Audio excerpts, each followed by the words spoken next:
In a world filled with challenges and opportunities, it's not just about having big dreams, it's about having the right approach to turn those dreams into reality. Whether you're navigating the competitive landscape of business or seeking personal growth, it's all about the approach. And welcome everybody to our latest episode of The Approach. I'm your host, Dr. Davis McAlister. We call this show The Approach because when I worked in military intelligence, our success and failure depended on taking the right approach. And on this show, we discuss aspects of leadership and problem solving and the approaches that have made our guests successful. My guest today is a very good friend of mine. His name is Floyd McLendon Jr. He is the COO of Neoform Wellness, a veteran-owned regenerative therapy company dedicated to helping individuals rediscover life through improved wellness and vitality. With years of experience and a patient-centered approach, they provide innovative, holistic solutions to support the body's natural ability to heal and thrive. Floyd honorably served in the United States Navy for over 25 years, including 15 years as a U.S. Navy SEAL. He embarked on 5 deployments spanning 5 continents, playing a pivotal role in establishing strategic presence in 24 countries. Floyd's leadership within the SEAL teams earned him recognition as a prominent national speaker for the Navy Special Warfare community. His presentations delved into leadership and mental toughness strategies, vital for achieving mission success, showcasing his expertise and dedication to service. Floyd proudly calls the great state of Texas his home. Actively engaged in federal and state political spheres, he passionately advocates for initiatives supporting military veterans and first responders. His commitment to civic duty further demonstrates his service as a former city councilman in McLendon, Chisholm, Texas. No affiliation between his name and the name of the city. But Floyd is esteemed as a professional speaker and published author. His unwavering dedication to serve humanity is evident in these roles, earning him widespread respect and admiration. Welcome to the stage, Floyd McLendon Jr. Thank you for having me. I really appreciate it. Absolutely. Thank you for coming on the show. I know you're a busy man, being able to get our schedules aligned. Yeah. Absolutely. I'll read your bio, but I want you to have the floor to be able to talk about who is Floyd McLendon Jr. So I like to refer to myself as a man that wears many hats. I was born and raised south side of Chicago. Started out on the southeast side. Jamarna Millgates was projects. And then we moved to a south suburb where I spent like the last half of my childhood, graduated from high school.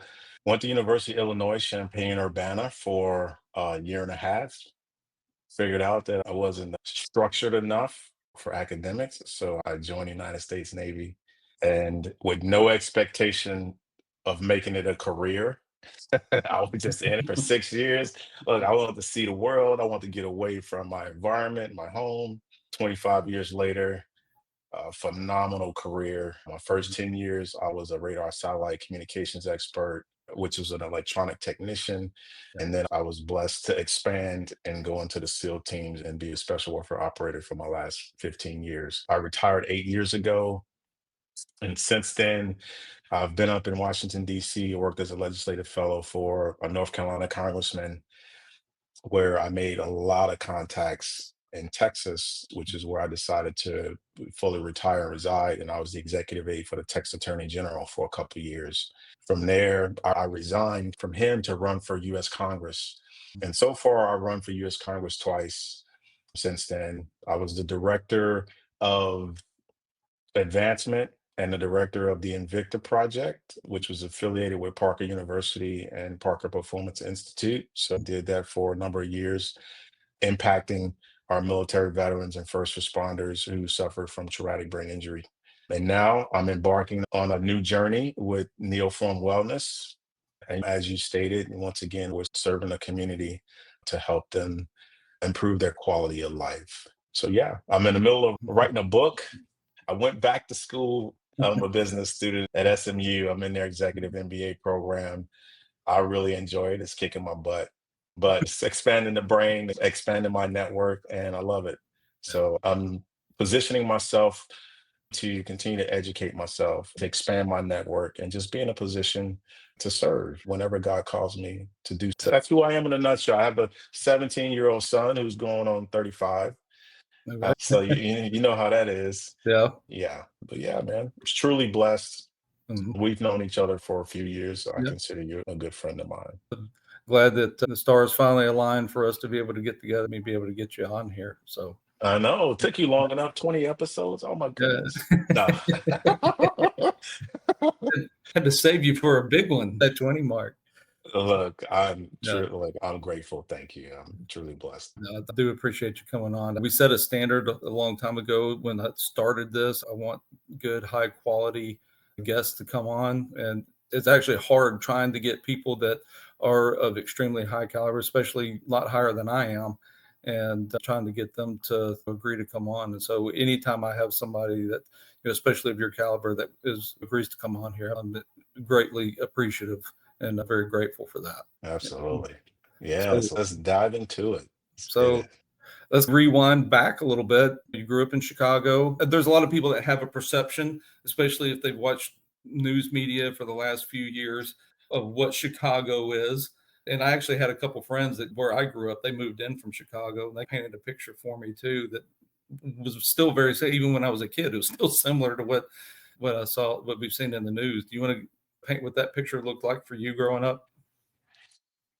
As I stated, I started out on the southeast side in the projects, and it was a pretty tough environment. But at the same time, during our era of growing up, there wasn't guns and knives. There was violence, but it was more the boys fighting, getting together, and you don't like the guys on the other side of the tracks, and you guys will link up and you fight, and Yeah. it'll just be your fists. So whoever wins, wins. Whoever loses, he licks his wounds, go home, and then the next day everything's fine. Yeah. But at the same time, there was a dangerous element of Mhm. gangs, of drugs. But that was part of the reason why my parents had the foresight to find a south suburb to get me out of that environment, because they knew as time was going on, it became increasingly more dangerous. Yeah.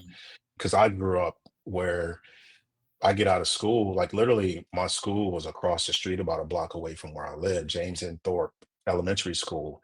And I Yeah. would get out of school and have a key to my apartment. And my parents didn't get home from work until the evening time. But the neighbors, we all looked out for each other, all the families in the neighborhood, the kids. So we really didn't have to worry about babysitters or your child being abducted just because of the close. Even though it was that tough environment, there still was a close community to take care of each other. And I grew up in a church. I have strong faith, like strong faith in God, like he's the reason why I'm here today. So with the many hats, I had to be able to navigate the neighborhood, the streets. Mhm. So there's a certain way you're supposed to carry yourself as like you belong there, like you're not a victim, Yeah. because they could smell it on you, and then all of a Mhm. sudden you become prey and they'll come after you. I learned how to navigate, keep one foot in, one foot out, to know enough and to build relationships to where I was relatively safe, but I wasn't in the mess of gangs and drugs and things of that nature. Yeah. But also, what kept me grounded was me being in the church. I grew up as a Seventh-day Adventist. Mhm. So I was in the church Friday evening, Saturday, Sunday, Thursday night. That was my second home. And that kept me grounded with being in the church and my church family. And then, of course, in school as a student, I'm going to take care of my grades and make sure that I'm doing what I'm supposed to do. And the Yeah. many hats, my mom especially, she taught me, hey, you need to know how to wear many hats. When you're in school, you're a student. When you're in church, you're an ambassador of Christ. Yeah. When you walk in the neighborhood, you act like you belong here. Those things just stuck with me throughout my childhood. And within the home, my dad, he was a challenging person, bro. There was many days and nights where I felt like I wanted to take him out because he was abusive to my mom. He was abusive to my siblings. He was abusive to me. When I got to a certain size and age, I felt like I could intervene and prevent some things. And growing up in that environment, also, I think it gave me the ability to deal with contentious situations and remain focused, remain calm. However, my mom and my sister, they were always in my ear, Mhm. always making sure that I stayed the course. I didn't do anything stupid, because it was bad enough to where my friends in my neighborhood, they're like, hey man, just say the word, bro. We'll take them out. It was that kind of environment. And the Yeah. same thing in the church. My sister, she ran with some dudes. They were like, look, just let us know and we'll handle them. But they always was like, look, no, we don't want you to ruin your life for because of somebody else. Yeah. With that, that built a callus within me to endure emotional and emotional trauma, Yeah. right? And still perform. I was a pretty good student, A's and B's, Yeah. and I wasn't in really any trouble. And I think that carried over into me having the ability to do what I did in the military. Yeah. But yeah, so that's like my childhood in a nutshell. I'm the youngest. I have three brothers, one sister. I'm the baby. I'm the biggest, but I'm the baby. Yeah. Oh man, yeah. Yeah. No, nobody picks on the baby. Oh, they pick on me all the time, man. And see, that's another thing. So Mhm. growing up, I got my ass kicked all the time, bro. I'm like, literally, I would come home like dirty, just crying, bloody, and my sister be like, "What's wrong with you?" It's like, "Yeah, I got into a fight," and she's like, "Did you fight back?" And I'm like, "No, I didn't fight back." She's like, "Get your ass back out there and fight." So she'd send me right back out there to Yeah. finish the fight, man. That occurred all the way up until I graduated from 8th grade. Wow. Bro, I would get cause I was a little bitty kid, man. I was skinny. I didn't grow until seventh, between the summer of 7th and 8th grade and the summer of 8th and 9th grade. Yeah. I grew 3 inches each summer. So I went from 5'7" to 6'1". Wow. So for literally 15 months, I grew 6 inches. But before that, I was a little bitty thing. And I would get picked on and Mhm. beat up and everything. And once I graduated grade school, I remember this, man. So my dad, he wasn't all piss and vinegar. There were moments where he taught me some valuable lessons. And one Mhm. of them was, it was my 8th grade graduation. And he was like, hey, I'm proud of you. And I just want you to know you don't have to take shit from nobody. He's like, you need to act accordingly. Yeah. And ever since then, I was like, cool. And I got into fights after 8th grade. However, it went a little bit different. Some I won, some walked away, and my opponent was like, "Man, I felt him." Like I didn't win them all, but Yeah. my mentality was different, just based off of that fuel that he gave me permission to protect myself and to make sure that no one abuses me or takes advantage of me. Yeah. Although we had taught, because we had kind of similar backgrounds, upbringing. I didn't grow up in Chicago. I grew up in Mississippi, but it was still the same deal. I pretty much was left to raise myself. And because I was always undersized, I was a small guy growing up. Everybody wants to pick on the small guys. So you learn real quick. You become wiry and then learn how to fight back. And so, yeah, I definitely had that similar background. So definitely understood that. Yeah. Unfortunately, you were the same height in ninth grade that I was when I graduated from high school. I managed to grow a couple more inches after high school, fortunately. But yeah, I was definitely a small guy too. I was way Yeah, underweight. Yep. Yeah, you man. definitely have to develop that toughness to deal with that. Yeah, man, I was a little bitty. Even when I got to 6'1", I was all head and feet. Yeah. I was 6'1", probably weighed like like maybe 140. Yeah, Yeah. bro, it was bad. I graduated high school a lean 175, right? Yeah. But yeah, Yeah. yeah. I didn't pick up weight until later on. Yeah. I didn't pick my weight up until probably my early 20s, 21, 22 is when I finally started to put some mass on. Because up until then, yeah, I was a little skinny fart. And then the guys who I roll with, so the grown men who I wasn't able to play sports in high school because as a Seventh-day Adventist, my parents wouldn't allow me to. Uh, Because the rule was between Friday and Saturday evening, you can't do any worldly things.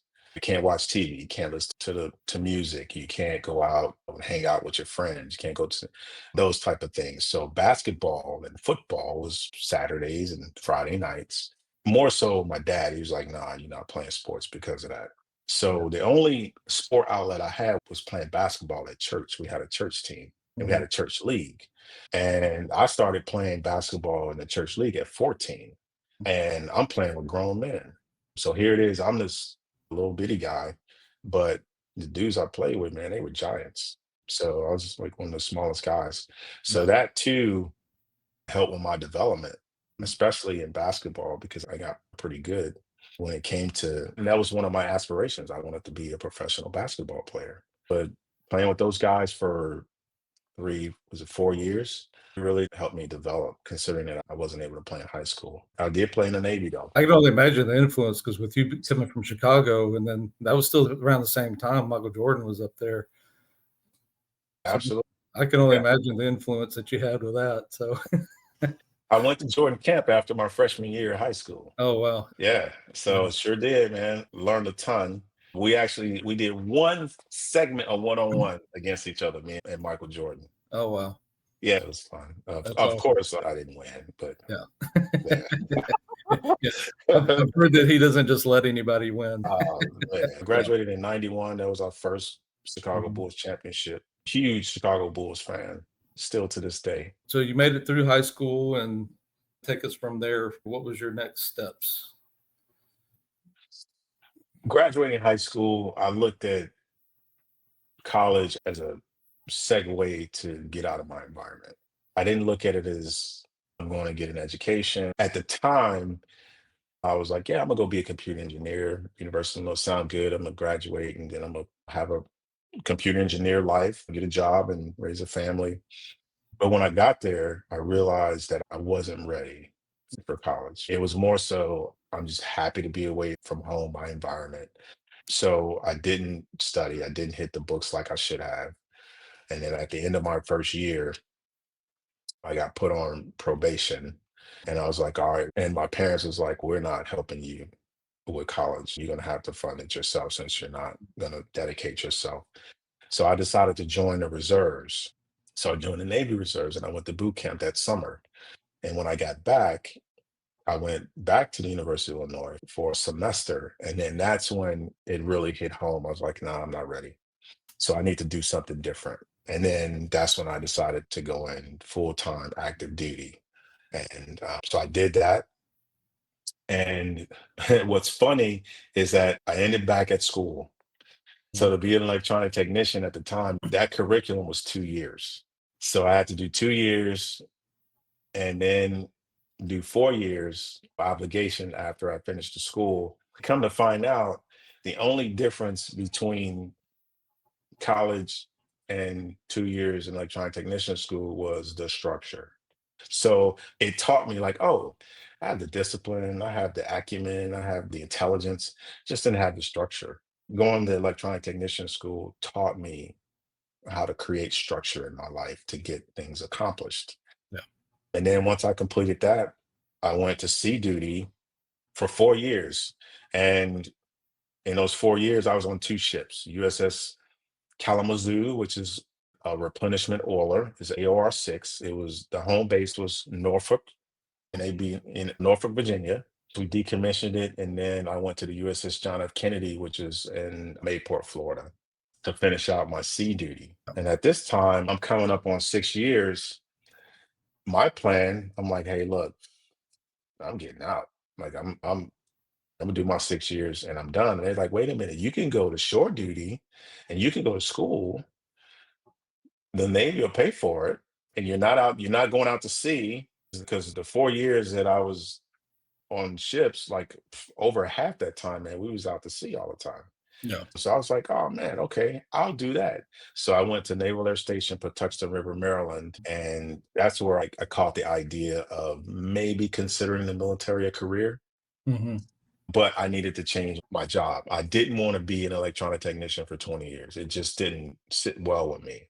Yeah. And one of my colleagues, he was about to start training to become a Navy SEAL. And I didn't know how to swim.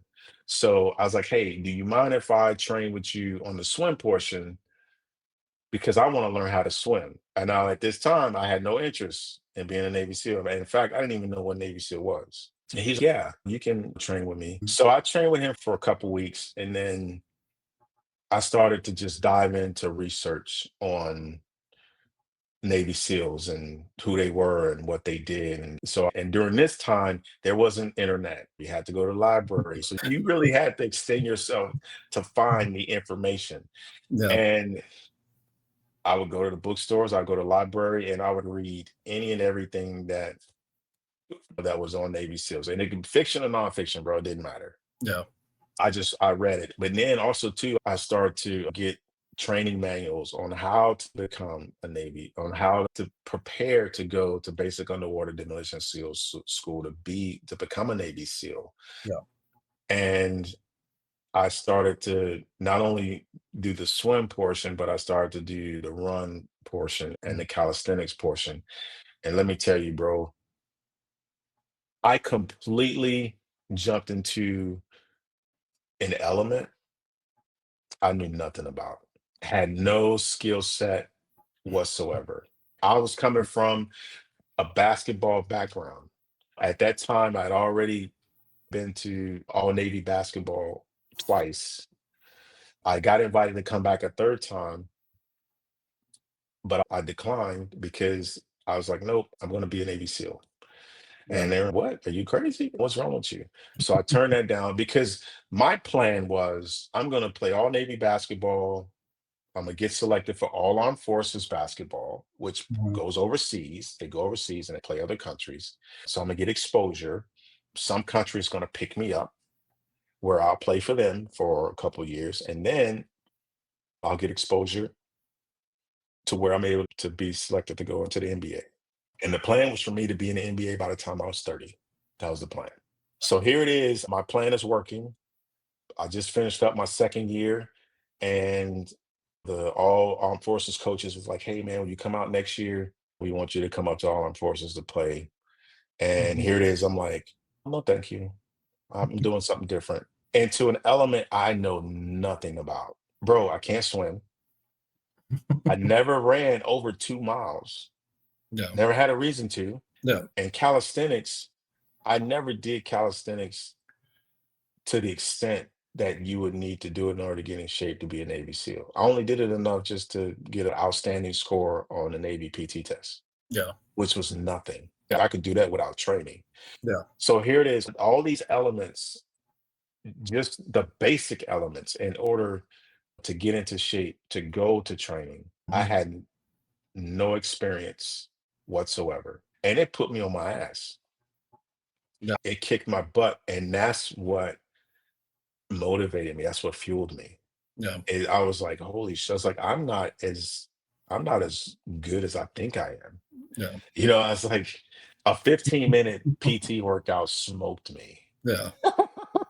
My first swim, if you want to call it that, was 15 minutes in the pool, basically a 15-minute continuous swim, 250 yards, Wow. which is literally down and back 5 times. Yeah. It took me 15 minutes, and I drank half the pool when I tried it. So this is the element that I decided to just jump into and be like, oh, I want to do this. Yeah. But I was blessed because that particular time, it rewired my thought process Yeah. because I thought I was somebody or something that I wasn't.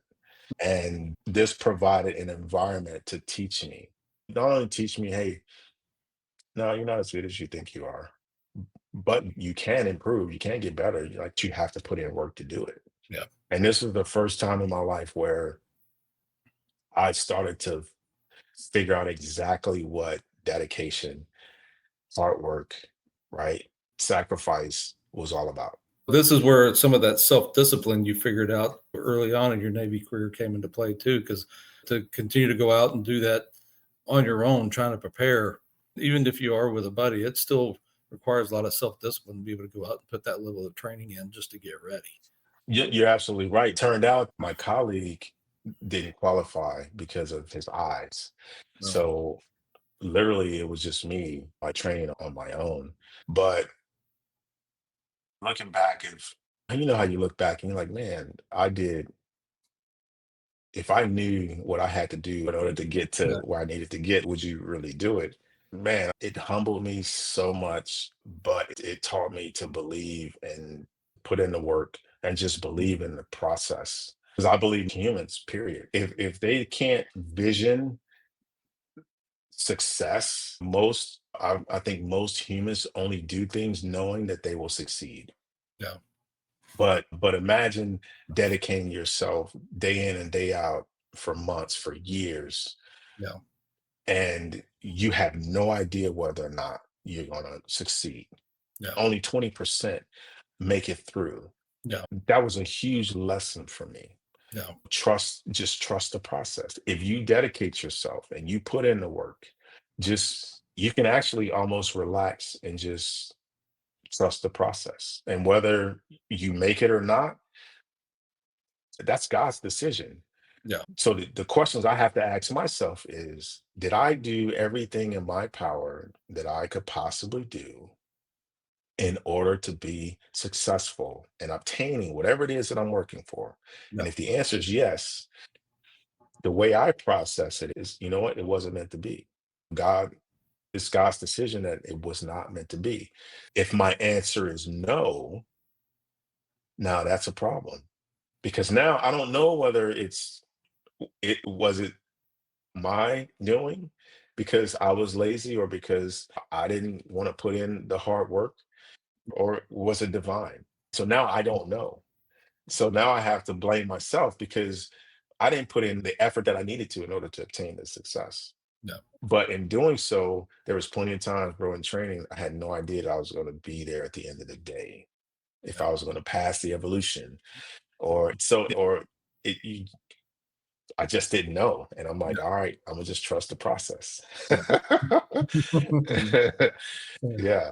Just big picture, the picture that I have right now is that you went from high school, tried to go to college, didn't have the self-discipline, went in the military, ended up going to school anyway, started developing the self-discipline, then started setting goals for yourself with basketball, and then eventually working your way up to preparing and going to buds. And it seems like your first real big lesson in life was self-leadership. I think my first real lesson in life where that I did not recognize was perseverance through adversity. And I was growing up in my home with my dad and the way he was. I think that was the first lesson I ever learned, because I could not respond in a manner that I wanted to. Just to endure, just to persevere, like day in and day out, to see someone, you could be ugly to me, like it doesn't matter. But when Yeah. you're ugly to people I care about, Now we got a problem. we got, and but at the same time, these same people are saying, no, don't act on your don't act on how you feel. You need to just persevere. It's Mhm. not forever, because you need to preserve, your future. Mhm. I think that was the first lesson that I've ever learned. And it's a very valuable lesson, because even today, with dealing with people, organizations, and just situations, especially being in politics, you deal with nasty people, you deal with nasty situations, and how you want to respond is not what's best for the greater good. Yeah, yeah, So I think that was one of my first lessons. Now, when it came to preparing for buds, it was humility. That was the lesson for me, because it was like, yeah, you think you're something. yeah, Nope. yeah, And I was like, yeah, you're right. I'm not, yeah, but I'm willing to put in the work to figure it out. And where I was stationed, I was so in Naval Air Station, Patuxent River, Maryland, there wasn't anyone else on the base that was training to go to buds, right? yeah, There was no command or no contingent that was affiliated with the Naval Special Warfare community. yeah, So I am on my own. So all the research that I'm doing and all the information that I'm applying to prepare, I don't have anyone to bounce it off of. yeah, It wasn't there. So now here it is. I train, I do the screening tests, I get accepted into buds, I transfer, I check into buds. And now It's holy smokes, man. The level of candidates that come through, these guys are phenomenal, bro. And I'm in the middle of the pack, if that, when it comes to running and PT and swimming. Yeah. So that's another lesson to Mhm. where here it is, you're putting in everything, Yeah. but you're measuring up to the middle of the pack with your class. So that's humility as well. Yeah. And you have to acknowledge that, but also you have to hone in and focus on, okay, what do I bring to the table? Yeah. And then that's where I learned brotherhood. Because up until that point, for me, it was all about, I want to be a Navy SEAL. Like, I want to do this, I want to do that. Yeah. And that whole environment, day one, it's created to strip that away. And the instructors ensure that, hey, you're there for the brother that's standing next to you. Yeah. Like, you're there to represent the community. You're there to represent the country. Yeah. That's nothing to do about you, buddy. Yeah. It has everything to do about everything else but you. And Yeah. you need to be prepared to sacrifice, voluntarily sacrifice, to in order to preserve your brother, the Mhm. community, Yep. team, your country. Yep. That was a huge lesson, man. Yeah. Yeah, huge lesson. Yeah. Yeah, So it turns into all about the we, not the me. So absolutely. yeah. Absolutely. But here's the thing, you get stronger. Like, your mentality is totally different Yeah. because I think it's easy for humans to blow it off when it's only a benefit for them. Yeah. If it's just a benefit for me, it's not enough. If I'm on the hook, I'm responsible for something that benefits you. Now it's okay, this is serious because Yeah. I don't want you to go without. I don't want to be in a position to where I'm the cause of us not being successful. Yeah. So the weight is heavier, which is good because now I'm going to apply myself accordingly. Were there ever instances, including you, I've had the opportunity to be able to talk to a handful of SEALs that made it through the program and had great careers, but there seemed to be a consistency that, except for one guy that I talked to, that that thought of going and ringing the bell ran through their head, and they talked themselves out of it. And I had one guy who said, "Nope, I never thought about ringing that bell." He said that wasn't going to happen. So, what was your mentality throughout that process? I rung the bell. Yeah, I went to Buds twice for basic underwater demolition seal schools. The first time I went, about to start Hell Week, yeah, I developed two issues. I developed a gastrointestinal virus, meaning whatever comes in is going straight out, bro. There's a minimum process time. Yeah. And the second, I developed cellulitis on my knee. So here it is, we're going to Hell Week, my first time. And cellulitis is cellulitis. So it was really no big deal. But yeah, the gastrointestinal virus, like, I am I'm shitting on myself like throughout the day. And then when we go into the ocean, I clean myself off and yeah, carry on. And this was just so second day, I bring it to the attention of the medical doctors, and they're like, okay, we're gonna pull you. yeah, So they pull me from Hell Week and they roll me back to the next class. So this is gonna give me about 6 weeks time to recover. yeah, During this time, I'm asking the head medical doctor, who at the time happened to be a Navy SEAL, please send me to a specialist so I can figure out what's wrong with me so I can get well. And he's, no, I'm not doing that. You either suck it up or you quit. So I was like, I'm gonna just suck it up. So now fast forward, I'm in my second class, then I'm rolling into Hell Week for a second time. The difference is I'm 165 pounds, mm, where before I was 195 pounds. So within that time frame, I've lost 30 pounds. And it's because of the gastrointestinal virus. yeah, So get in there and we start Hell Week, and second day, we're going in and out of the water. And my whole body from the neck down, when we go into the ocean, my whole body from the neck down completely locks up. Just imagine a full body cramp where yeah. you can't move. Just from the S- cold. It's a combination of me still being compromised, Mhm. system being compromised, and the cold water. Yeah. So my swim buddy would have to drag me out of the water. And then once I'm out of the water, my body heats up, I'm able to move. Yeah. That happened a few times. And I was like, this is bad.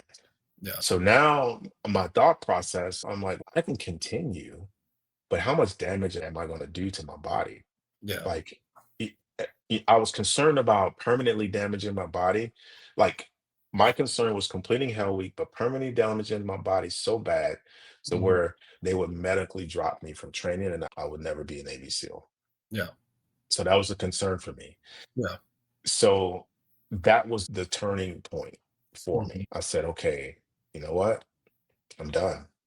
Yeah. So I went up, I rung the bell, and the instructors, they looked at me and it's like, wow, we had no idea that you would ring the bell. Because I believe I built a good reputation as a candidate with the class and with the instructors. So I rung the bell and I got orders to go back out to sea. Yeah. I got stationed at the USS Cleveland, LPD 7, landing platform dock, where we transport Marines. I was there for 15 months and I was blessed to come back to training a Yeah. second time Yeah. and made it through. So I know what it's like to ring the bell. Now, Yeah. here's the thing. So this is what it taught me. It taught me to trust in myself as far as hard decisions because I had no idea if I was going to be given the opportunity to come back to Buds.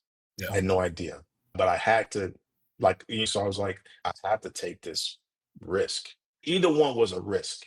Me ringing a bell was less of a risk, that was where I would not sustain permanent damage to never be a Navy SEAL. Yeah. So it was like, okay, I'm going to ring this bell hoping that I will be given the opportunity to come back, and I was. Yeah. So it just taught me to really trust in myself during hard times. Yeah. Yeah. What was it that so there's guys that ring the bell and they're never given that opportunity to come back again? And I know that you had some time to develop a reputation. In 15 months, a lot of times those instructors roll out, but what was the difference that allowed you to be able to come back where others have not been able to? So during that time, officers only had one shot. Yeah. Right. And that's still the case. Officers only have one shot. Enlisted, it was a it was not a standard to come back a second time. It was Mhm. based off of like the opportunity was there. However, based off of your reputation the first time you were there would determine it. So that afforded me the opportunity to come back. Now, at that time, it was a 2-year wait. So that's why I know this is all God, bro. All God. Had nothing to do with me. At that time, it was a 2-year wait. So before I even left to go to the USS Cleveland, I called over to the ship and I said, hey, I'm checking in at this time. I will give you 2 years of anything that you want. I'll call whatever you want me to do, whatever job you want me to do. I'm still electronic technician. So I was like, Yeah. it doesn't matter. Whatever you need me to do in those 2 years, I will do it.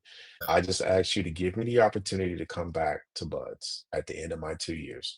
Yeah. And they said, yeah, okay, we'll do that. But it was going to be based off of my performance, right? Yeah. On how I performed. And also I was like, and I want to be one of your search and rescue swimmers. And they're like, oh, okay.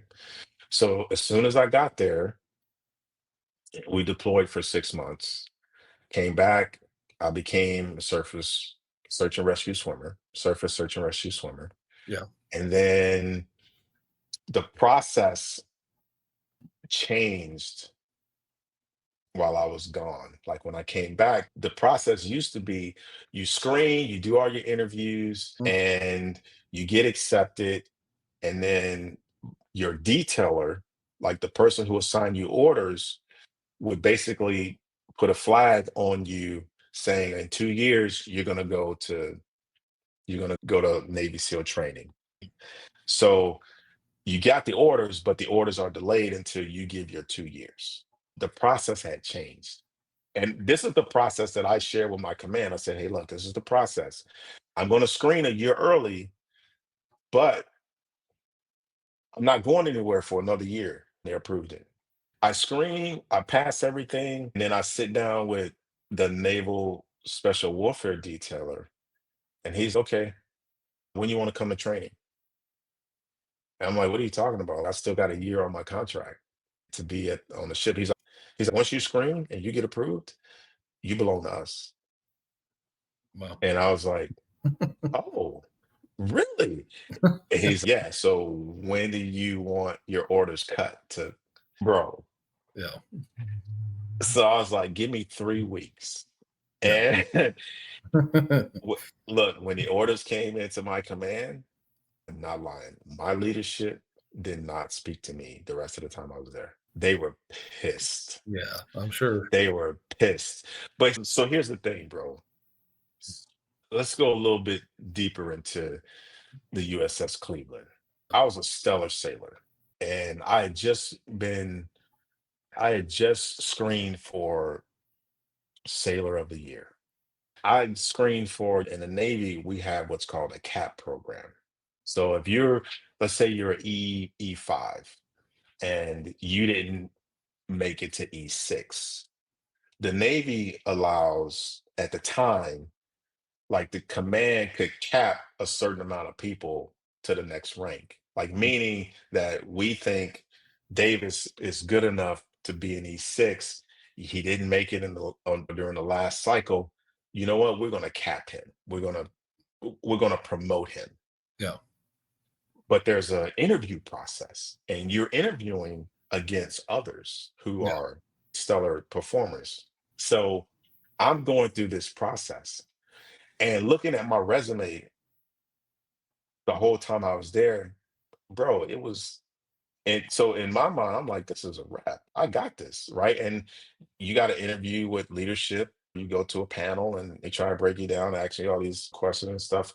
And I screened very well. And I'm like, look, I'm going to get it. I Yeah. didn't get it. The CO gave it to somebody he liked who didn't perform as good as me. But because the relationship was there, so now I'm learning politics, right? Yeah. But the relationship was there. So and I'm not talking bad about the guy. No. Yeah, he got it. He deserved it. He's a good dude. I knew him. But my record was better than his. So that rubbed me the wrong way. And Yeah. then our LPO, leading petty officer, who's an Mhm. E6, got promoted to E7. So now we need a new LPO. And at the time, it was myself, who's an E5, and another guy who's an E5. Yeah. And normally, the way that it works is that the most senior guy will take the next leadership position, Yeah. right? So here it is, I'm the next senior guy. And the other chief who was already in our division, he had pulled me to the side and he said, hey, you need to start preparing to be the LPO because once once this new chief's transition is complete, we Mhm. expect you to take over. But then at the last minute, they gave it to the other guy. And they're like, he's been here longer as far as on the ship. And I was like, yeah, but I'm the most senior guy. Yeah, we know. We just feel so basically they blowing smoke up my ass. So that all happened like right before I screamed. And I was like, you know what? It was almost kind of I would say it was divine, but I know God don't work that way. But at the same time, when I was given the opportunity to lead the ship early, because I could have told a detailer, hey, you know what? Because I would obligate, I was like, look, I told him 2 years, I'm gonna do 2 years. That's just who I am, because I believe my word is worth something. But going through those two situations back to back, I was like, you know what?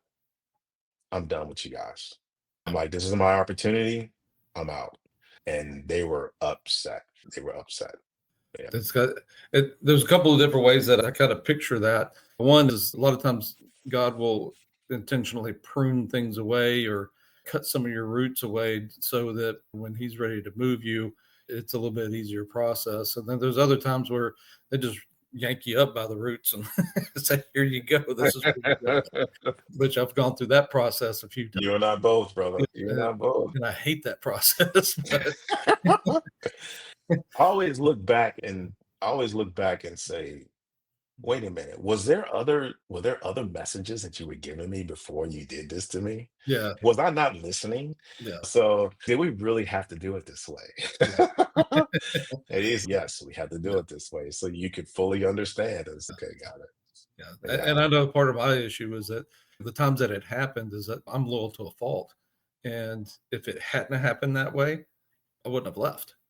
And God knows what he's doing. So I don't question him. so I'm just like, sometimes we get I'm nudged in a direction, sometimes we just get full on shoved in a direction. look, I'm just here for the ride. Tell me where you need me to go. But that's just age and wisdom, Yeah, going through experiences and things of that nature. yeah. Yeah.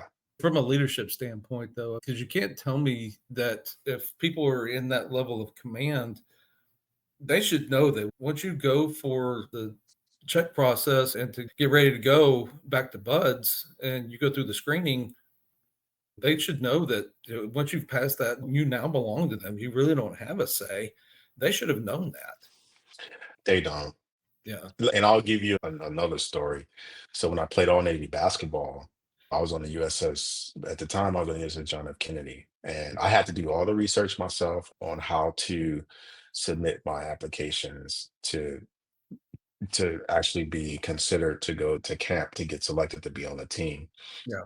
And so you're educating everyone along the way Yeah. on, hey, no, this is the process. You have to do this. Yeah. So you're right, your leadership should know, but a lot of times you're teaching your leadership certain things. Yeah. And that's just, if you something that you want to get it done, then you have to do that. But they didn't know the process. They were so far removed from individuals wanting to do special programs, Yeah. like it's far and few between with them. So it was me saying, hey, no, this is how I did it last time. And I thought this was going to be the process. But Yeah. literally, I get through with everything and they're like, okay, when do you want to leave? And because I was jaded from those two experiences that happened recently, I Yeah. said, you know what? It's just time for me to leave now. And you're right. That's just the way God moves sometimes. Yeah. Because it gave them a little bit more time, a few months, just to continue to train. But I was like, you know what? It's time to go.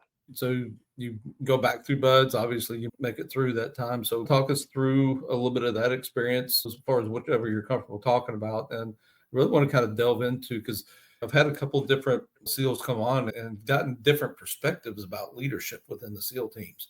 And so I want to hear some of your perspective on that. About survival. Look, we all have I think, so we're still trying to figure out the sauce Yeah. to pick individuals who are, because right now, 20%, there's a 80% attrition rate, right? Mhm. Meaning out of 100 guys, only 20 make it. Yeah. And we're still trying to figure out the sauce, like how to increase the percentage.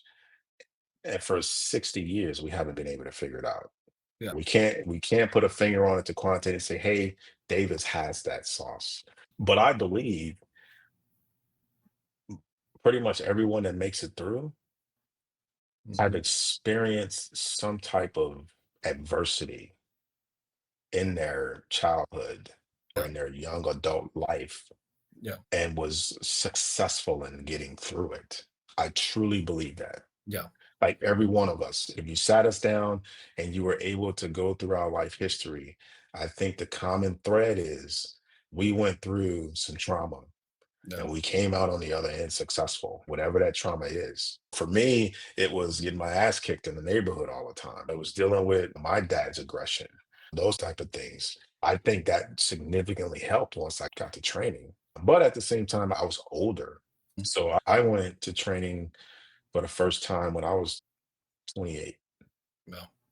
So If you you had already have, been in 10 years by that point. yes. So now I was more mature and I understood the process. Mhm. Some of the things that you go through, like how certain instructors treat you, things that they say to you or do to you. It's understanding the process and not taking it personal. So with that, it was all about, so there was two dynamics for me. The first time was physically, it wasn't a problem. Like even mentally, it wasn't a problem. Yeah. because I was set. I'm like, nah, this is, if I hadn't gotten so screwed up, Yeah. there wouldn't have been there wouldn't really have been, for me, it wouldn't have been a challenge. But then the second time I came through, physically, it was a problem because now I'm older. Yeah. Now I'm 30. My second time through, 31. And Yeah. I felt it, bro. It was a difference. Yeah. So mentally, I had to be more dialed in. Yeah. So that was the piece to it. Now, my second time through, there were moments where I'm like, there were moments out of my control that could have went one way or the other, of me being there and me not being there. So I'll give you a perfect example. So it's in first phase, and we're doing what's called drown proofing.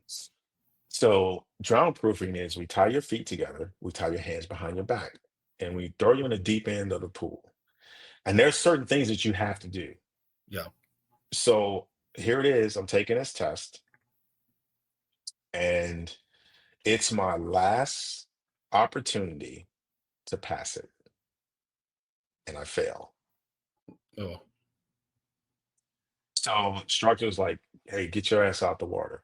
Get over there in the corner and wait there with the rest of the fails." So as I'm getting out the pool, one of the other instructors, his name was Instructor Simons. He Mm. comes over to me. He's, "Hey, Mac, what happened?" And I'm like, "Instructor Simons, I just lost the bubble." Right? Losing the bubble meaning I just lost my focus and I end up touching the bottom of the floor, which you can't do. I said, "Instructor Simons, I lost the bubble and just I exerted too much on this particular part of the test, Yeah. and I suffered on the other end and failed." So he says, "Stay right here." So he goes to the lead instructor and he says, "Hey, let's put Mac back in, give him another shot." Mm. Yeah. So they tie me up, throw me in the pool. Now, there's another instructor, good dude, man. We call him Etchy, right? So he's new to the phase. So he's just Yeah. piss and vinegar. He's just chomping at the bit, waiting to get the cannons. So he sees what happens and he's pissed. Yeah. So as I'm in the water, he goes down. He grabs the rope that has my feet tied and he yanks it as hard as he can. Yeah. And just if that rope comes off, you fucking fail. And so he yanked it so hard that the knot is unraveling as I'm going through my test. Yeah. So I'm so focused on not dropping this rope because I'm literally like holding on to the rope with my toes and my Yeah. feet. I didn't have time to concentrate on the actual test itself. I just did it, but I'm concentrating on holding the rope so I don't fail. So it was almost like a blessing in disguise to distract me to Yeah. get through the test. So I passed the test and I moved. So it was moments like that where you can't script it and God just intervenes and say, "Hey, this is meant to be." But there are multiple moments throughout training that occurred. I'm in Yeah. my third phase. I'll tell you another story. Third phase. Third phase is the last phase before you graduate BUDS. It's the land warfare, land navigation phase. So this is where you learn how to shoot, right? You learn how Yeah. to land nav in the mountains. And then you put it all together. You do learn how to control a little bit. And then they take you out to this island that you stay there for weeks and no one can hear you scream. So it's like a mini deployment. So here it is. I'm about 3 weeks away from graduating and I failed my rifle test. So the instructors were like, "You got to be kidding me." To still they don't know how to shoot, bro. Yeah. Right. But what they don't know is this. I wear glasses and I have astigmatism in my right eye, but I Mhm. never wear my glasses in training because that's just another eyesore that they're going to use to pick on Yeah. you. Yeah. So I'm like, "No, I'm not wearing my." But the problem was whenever I looked down the iron sights of the rifle, Yeah. I would see double on the target. And I Yeah. was Shooting at the wrong target. oh my goodness. Bro, this is funny now, but this shit Yeah. wasn't funny when it was happening. So they fly me off the island to go to my board. So basically, your review board on whether or not they're going to kick you out or keep Yeah. you. And so this is my second time going to the review board. And normally you only get one shot where the review board says, hey, we're going to keep you. Yeah. After that, you're done. So here it is, my second time at the review board. I'm like, well, this is it. I'm Mhm. done. So I Yeah. get into the board and they're like, we're going to roll you, but don't go buy a gun. Don't go get any shooting lessons. We'll teach you how to shoot while you wait for your next class. And I was like, Mm. okay, so you're dismissed. So I go outside and I have to stand at parade rest until class proctor, who's an instructor, he's your mom and dad of the class. They call him your class proctor, where he makes sure you're good to go. So him and a couple other instructors are in earshot Mhm. and they're having a conversation. So this is instructor Krusik, Ivan Krusik. I remember this to this day, bro. He's making sure I hear this conversation. He's like, look, I think it's bullshit that he was told not to go buy a gun, not to go shoot. Like, if I was him, I go get shooting lessons. I go buy a gun. Like, I'll make sure I'm prepared before I come back and get and be rolled in Yeah. class. Yeah. And that's exactly what I did, man. But I went a step further. So, I bought the standard secondary that we carried at that time, which was a P226 6 hour. I took shooting lessons, but then I also went and I got LASIK surgery done on my eyes. Oh, And at that time, that shit was illegal. yeah. And to this day, the Navy doesn't know about it. Yeah. So when Until I they went see back, this. and so they see this. So when I went back through, the instructors was like, holy shit, you learned how to shoot. And I'm like, yep, sure Yeah. did. Yeah. And the funny thing is I did LASIK surgery on it. So now when you're rolled, you're with the rest of the guys who are rolled. Mhm. So you still train throughout the day, but you don't train as hard. And I get LASIK surgery done on Saturday. Now the protocol is you can't expose it like bro 2 weeks, 2 to 3 weeks to anything. You can't jump, you can't dive, you can't do that shit. Yeah. So I get the surgery done on a Saturday, and I'm in the ocean for a 2 mile swim on Monday. Oof. Those goggles was so tight on my eyes, bro. Oh, I bet. Like I had a headache when I got done. Yeah. But looking back, the things that you do in order to accomplish your goals, Yeah. it's you have to be outside the box, right? You're gonna have to skirt the rules and just to I'm not whoever listen, I'm not saying you have to completely disregard the rules, Yeah. but sometimes you have to know when to bend and to get shit done. Yeah. Or you got And when the rules are BS rather than something yeah, that's a hard line. yeah. And also I was willing to take that risk Yeah. because my whole career depended on it. Yeah. So understanding like if I don't do this, then I'm at fault for not being successful. And to Yeah. this day, jumping, diving, shooting, nothing has affected my eyes just for having that surgery. But it was making calculated decisions for Yeah. your success. And that was a huge part of my growth as well in training. Yeah. Yeah.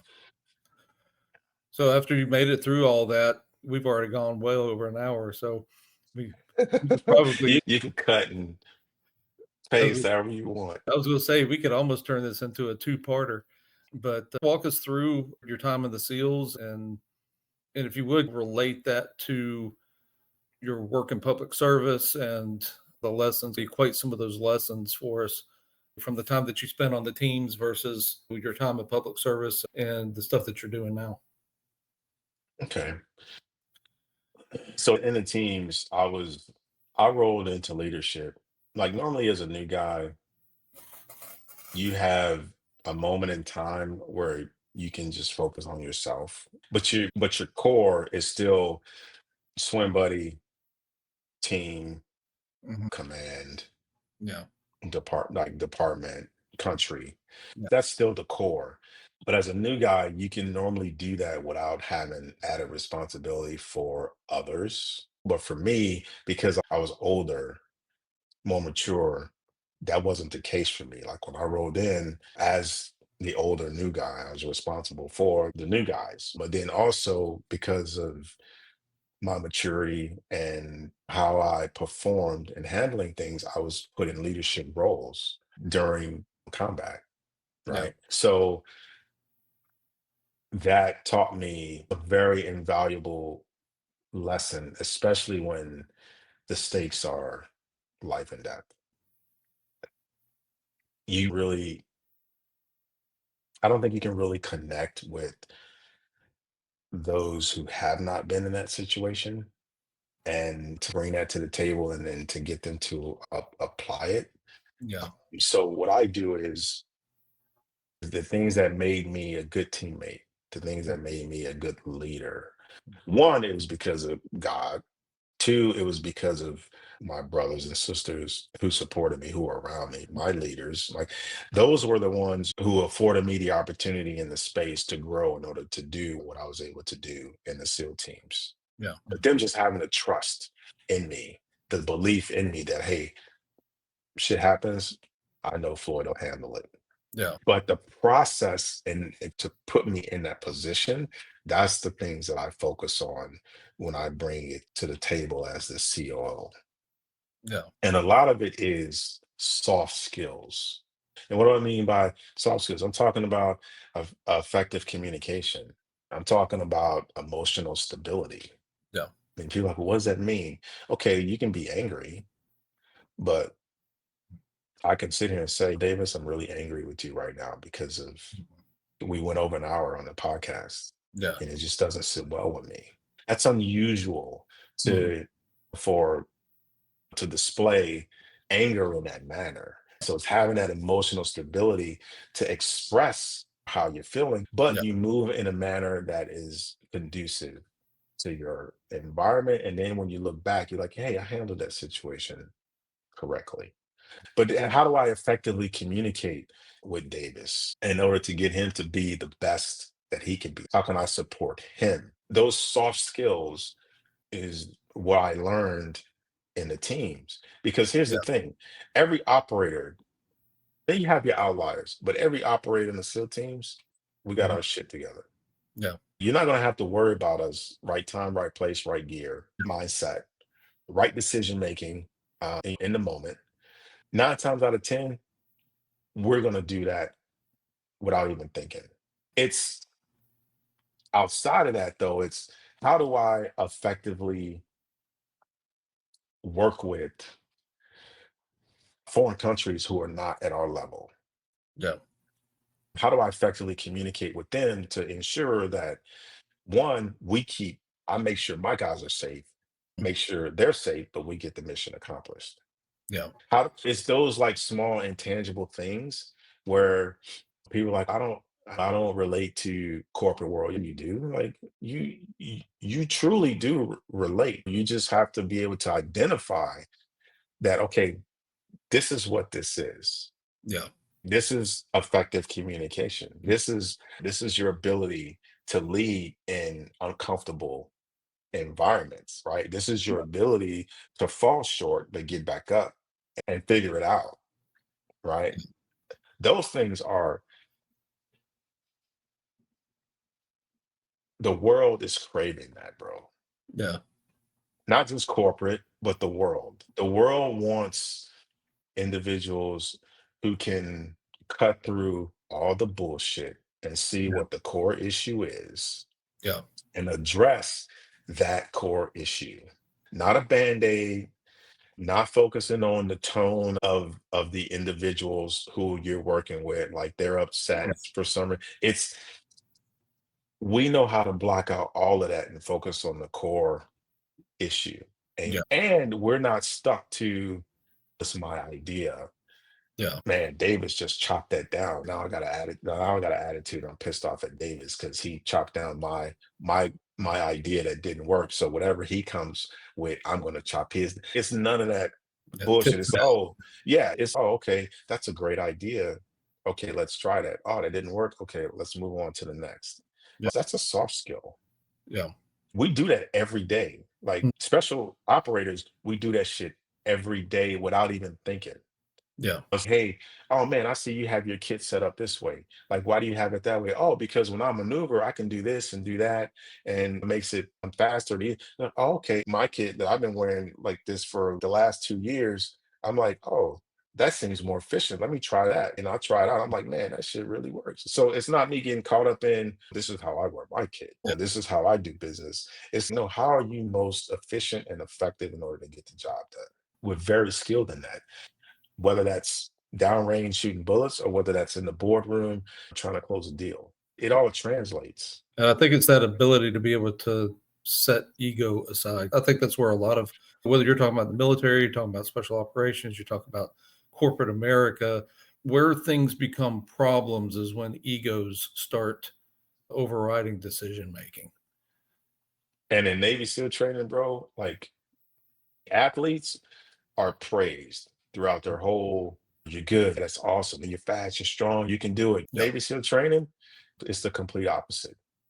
If you come in, you're a fast runner or swimmer, or you do something that's impressive, it's yeah, whatever. Can you do it 5 seconds faster? Or can you lift 10 more pounds heavier? Or can you just, you know what? You're slow as shit, or you're fat as fuck. You need to, I'm like, no, it's bro, it's brutal. Yeah. But it's hey, you don't belong here. You're like, why are you even here? You can't even do this simple task. Yeah. You don't belong here. You might as well quit. Go away. That's the cloth that we're cut from. So now you have this instructor who you look up to, who Mhm. has what you want, and he's telling you you're not worthy. But not only is he telling you you're not worthy, how he's telling you and who's around you, your classmates. So now you have to deal with that mental agility to be able to soak it in, to be like, okay, there may be some truth to that. What do Yeah. I need to extract in order to become better? However, what he's telling me, fuck that. Yeah. Nah, I'm not. I belong here. I definitely belong. And Yeah. it's having that mindset, bro. That's the cloth that we're cut from. So it's every day. It's yeah, whatever. You're not special. Yeah. Like everything that you've done, it's already been accomplished. Actually, even better than you. So why are you here? Why do you deserve to be here? You got to earn it every day, Yeah. every single day. And you do that for years, bro. And then you get into the teams and it's worse. And now the risk is even greater because it's okay, if I don't show up and I'm not ready, then if we get into a firefight or we're jumping out of a plane or we're doing a dive, I may do something that could potentially hurt or kill one of my brothers. Yeah. That's a heavy, heavy burden, Yeah. right? To carry if that occurs. Yeah. And we approach it to where like, nope, fuck that. Yeah. We rather ourselves go away than our Yeah. brothers. But we can take you can take the core of those concepts to the boardroom. Yeah. Meaning I'm going to dedicate myself to where I'm going to provide resources. I'm going to provide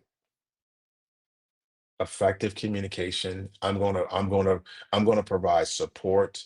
I'm going to Yeah. provide leadership that's going to help you, help the company, Yeah. right? Help my team be successful. That's my main job as the COO of Neoform Wellness. How do I position myself to provide the staff resources and support so Yeah. that they can be successful at their job? So I have to be able to effectively communicate with them. I have to be able to analyze like who they are, how they work, how to best position them based off of their skill set. Yeah. We do it in the teams all the time. That's why SEALs and some of the other people in the special operations community, people are constantly seeking them out to come in and do training. One of the biggest issues that I see is there's a survey out there that says that 78% of employees cite the problems in leadership as the source of the problems within their companies. But then leadership's the number one thing that is most sought out for continuing education in corporate America. So either we're not listening or we are listening and then it's not sticking. That's why I'm doing some of the stuff that I've started doing and trying to help with that sticking process. And because there's a lot of these businesses that go in, they do an evaluation and then they just hand them the results and then that's it, rather than bringing solutions to the table. It's been my experience when it comes to leadership and corporate or academics is that, yes, we want change agents to come into our organizations and be leaders and provide the guidance that we need to be successful. However, the leaders, what I've found is that leaders only want that to a certain degree, like even sports teams. So I'm an independent contractor. I'm a mental conditioning coach for a couple companies, and we work with professional sports teams. And when we're brought in, we're asked to assess. We're asked to assess the head coach, the assistant coaches, the strength and conditioning coaches, and the players. And then also the star players, the leaders of the team. Yeah. And a lot of times, and it's getting all of them on sync, right? On what the mission is and what the objectives are. But what I found is that they only wanted to, and not just the professional sports teams, but also corporate and academic leadership, they only wanted to a degree that's comfortable for them. Yeah. So, meaning they're not willing to be uncomfortable, right? They're Mhm. not willing to be vulnerable when it comes to growth. And that's a big part of the problem. We want you to come in and affect change, but only to this degree. And it doesn't work that way. If you truly want to affect change, then the scrutiny is with everyone. And Yeah. everyone needs to buy in and be vulnerable, open enough to receive feedback, because that's what you're bringing us in for. Yeah. Like, Yep. I've been brought in and they're like, hey, Floyd, we need you to, this is the tone we want you to, this is the tone we want you to provide. Yeah. It's, oh, okay. So you don't, so it's out of 1 out of 10, we need you at a 4.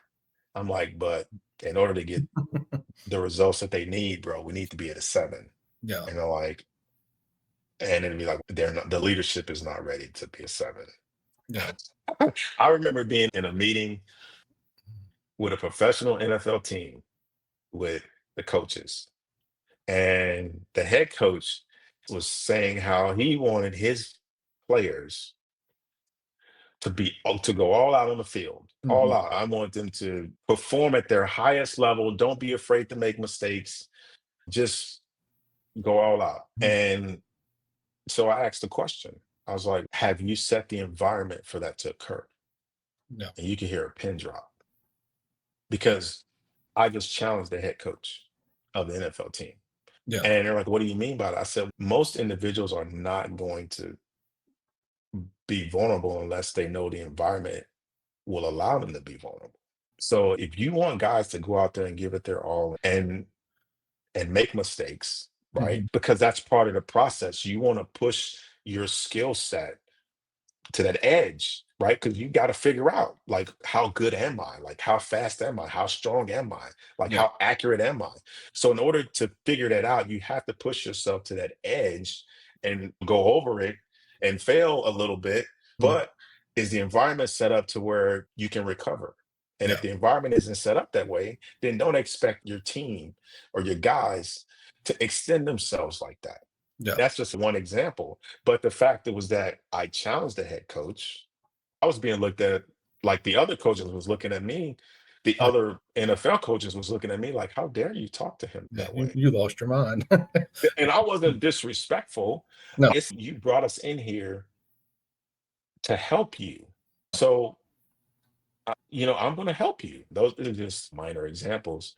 But our leaders who are already there in those positions, they have to be vulnerable themselves to grow. And a lot of that just comes down to the organizational culture. Do you have that culture that it's okay to fail to a certain degree? Or are you allowed to be able to take risks? And it's okay to be able to fail in those risks, because that's the only way you're going to grow. That's the only way you're going to be able to climb to that next level, is by taking a risk. And it doesn't matter really what it is that you're engaged in, whether it's business or an athlete or in the military. If you're going to improve, if you're going to go to that next level, you've got to be willing to take risks. It's got to be okay to take those risks and fail and be able to recover and come back. Yeah.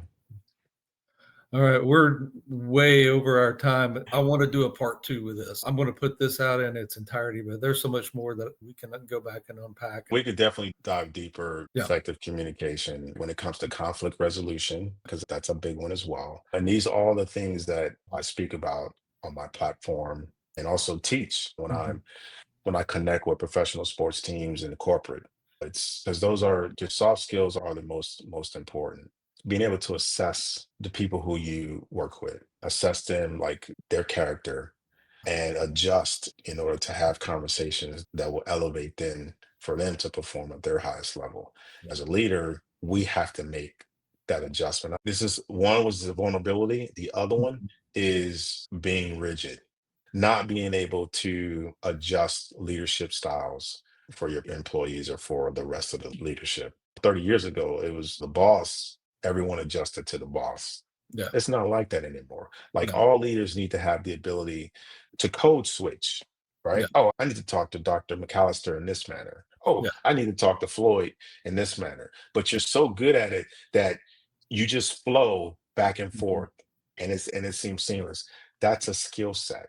That's Yeah. a soft skill that needs to be learned, right? Yeah. So you have to be vulnerable enough to open yourself up to do it, but you also have to be disciplined and dedicated enough to learn.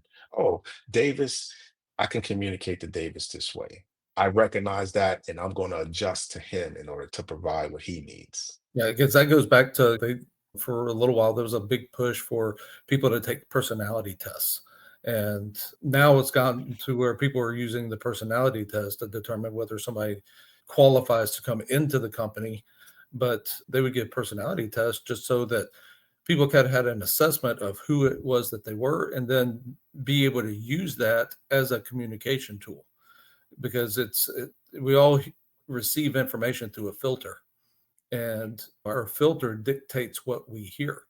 I can stand up in front of a classroom, I can stand up in front of an entire team, say one statement, and get 5 or 6 different interpretations of what I said. Yep. And to me, there's nothing open to interpretation, but it's because they hear it through their filter. And just what you're talking about as a leader, you got to be able to speak to people's filters and be able to bridge that boundary so that they receive the information that everybody else got.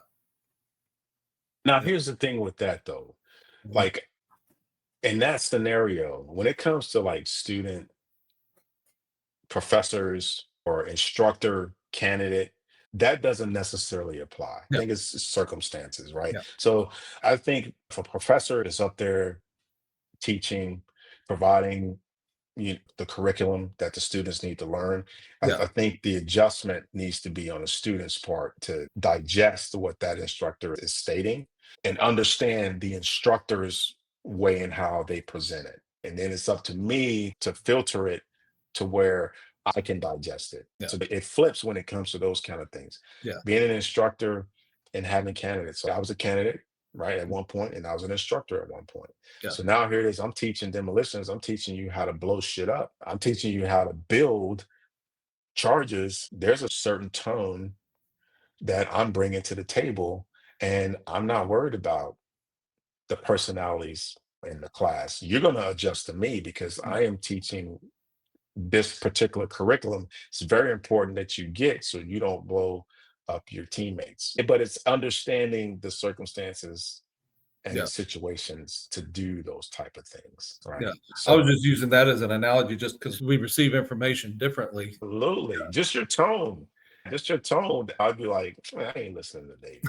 But then you switch your tone, and I'm like, "Hey, man, I'm all in. I'm all in, Yeah. 100%." Yeah. Definitely as a leader, if you're going to be a leader of an organization, if you're going to be able to effectively motivate people, you got to be able to speak to, basically be able to push those right buttons to be able to motivate them. Absolutely, brother. Yeah. I am truly blessed for you to bring me on your podcast. Yeah. Phenomenal platform. I wish you much success. If you want to do a part 2, I definitely wanted to. we can definitely structure it and go 2 to 3 levels deep on particular topics that you would like to discuss. I'm open for it. Absolutely. I definitely want to do that. And like I said, we've known each other for quite a while. We can just sit and talk for a long time without even a platform. Look, all I need is a cigar. That's Yeah. it. Yeah. That's all I need, brother. All right. In the meantime, tell everybody how to get a hold of you, what services you can provide, and then we'll wrap up from there. You can go to my LinkedIn profile that's scrolling at the bottom. And I'm still in the veteran space, especially in the Dallas DFW area, affiliated with a couple organizations. Veterans Outpost, which is a retreat out in Greenville, Texas, for military veterans who suffer from PTS. Big Country Veterans, they're out in Weatherford, Texas. We do a retreat once a year for veterans to where we just love on them. We'll bring them out for 4 days and do numerous activities.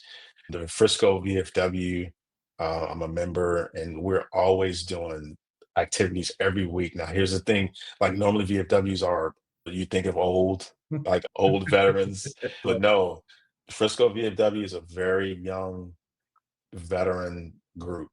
Yeah. I'm affiliated with it, so come on. Yeah. And then two, there's emerging vets and players. We meet every Tuesday evening in Carrollton. We do a workout and then we just form a circle and love on each other. Yeah. So I'm still deeply connected in the veteran community when it comes to that. You can definitely reach out to me on my LinkedIn page. I'm the COO for Neuroform Wellness, which is a veteran-owned regenerative therapy company. So it's all about purpose for me. So I'm still in a political world.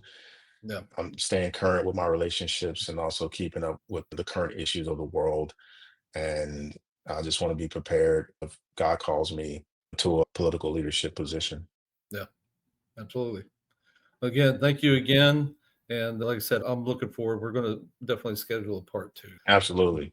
Yep. But in the Absolutely. meantime, everybody look up Floyd. He's, again, I've known him for quite a while. He's an extraordinary gentleman, and he's just got such an interesting background. It's funny because he and I have some very similar parallels, especially in our younger years. That's probably why we get along. But Yes. yeah, but definitely please look him up, hit him up, and whether you want him to come in and talk to your company or just come out and do a speaking engagement, he's got tons of resources. So until we meet. Thank you for tuning in to this episode of The Approach. Please hit that like button and subscribe for the latest episodes. If you would like to be a guest or would like for Dr. McAlister to speak at your business or event, you can email him at info@drdavismcallister.com. You can also go to his website at drdavismcallister.com.